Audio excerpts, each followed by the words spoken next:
If you're looking to stain a piece, we have a beautiful range of different colors of stains, and the product is called the all-in-one stain and finishing oil. What's so great about this is it will actually pigment and color your wood or your painted surface, and it has a seal coat in it. So it's an all-in-one product, really, really easy to use. And one of the best things about it is it hardly has any odor to it at all. It's very, very nice to work with. So when you are ready to use your stain and finishing oil, you want to give it a good shake and a good stir because all the pigments will settle to the bottom, and you'll want to grab a can opener because it makes it a lot easier. The rims are quite tight on here, so you can open it with that. We have 6 different colors, and we're going to demonstrate which each of those look like. So let's go through all of them. We have the white, we have the cappuccino, we have our pine, which is a natural pine color. We have our natural, which is a clear. And then we have our driftwood and we have our ebony as well. So let's move these over here and we will start to use them. It's a really, really simple, easy product to work with. So for the white, we've given it a little shake and stir beforehand. And I'm just gonna take a piece of pine here. To apply it onto bare raw wood, I recommend using a brush and then wiping away the excess with a cloth. You can apply it with a lint-free rag as well, totally up to you and how you want to apply it. But ideally you just want to let it sit on the wood for a few minutes and then come by after about 5 to 10 minutes and wipe away the excess. What you're doing here is allowing it to sit and penetrate through the wood so you get a really nice pigmented look. This has a cobalt-free dryer in it, so it has a slight odor to it, but it's extremely eco-friendly to use. Now, it works really, really well on bare wood surfaces, but you can use it on surfaces that have a prior coating to it as long as they don't have any wax on them, because this actually has some resin in it, which means that it's going to adhere quite well.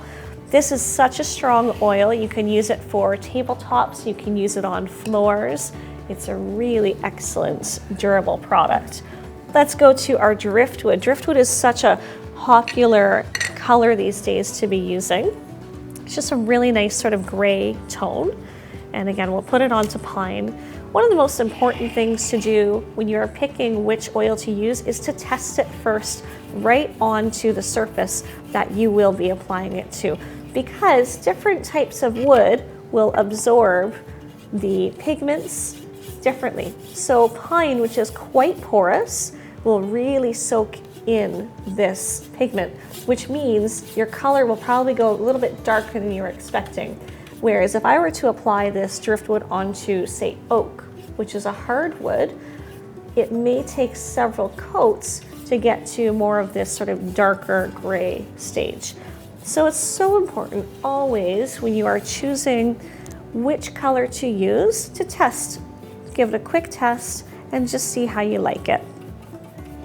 Now a tip, if you want to apply more coats to make it darker, that's all you need to do is once you've removed this coat, apply a second coat. You could wait sort of an hour or so between applying coats, and then it takes just a couple of days for it to fully cure up and dry. So we've got our white so far and our driftwood. I've just applied 1 coat of the stain and finishing oil in every single color, and I'm going to now wipe away the excess. It's been sitting for about 5 to 10 minutes, and I'm going to take my applicator pad and remover, and I'm simply going to wipe back the excess. Any of the excess that you have on there, you will see if you leave it, it will actually start to go shiny, and maybe too shiny for you. So as you can see, I'm removing all that excess there, and you see a beautiful stain underneath. Really gorgeous.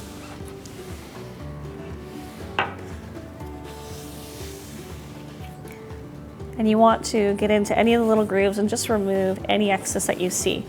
Now, once you've done that, if you want to darken it even more, you can go ahead and add a second coat of the stain and finishing oil. if you like the color that it is now, but you want to add another layer of protection, you can use the natural. It's our clear, and you can just apply a clear of that right over top.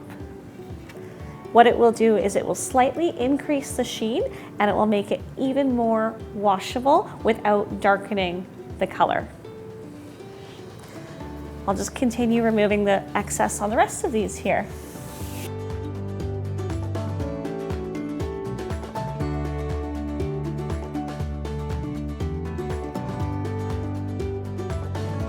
We've applied 1 coat of the stain and finishing oil, and we've removed the excess off after about 10 to 15 minutes or so.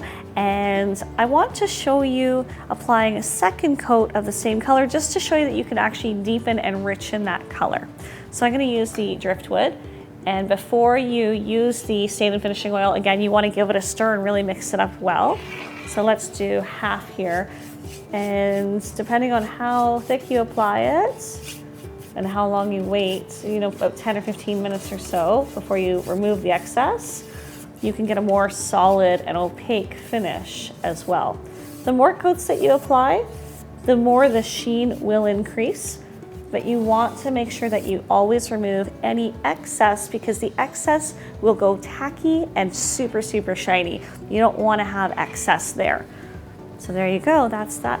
And if you want to customize any of these colors, you can blend the oils together, but most commonly you would probably mix, say, the clear, which is the natural color, for example, with the cappuccino. If you wanted to weaken the strength of the cappuccino, you could add a little bit of the natural to it.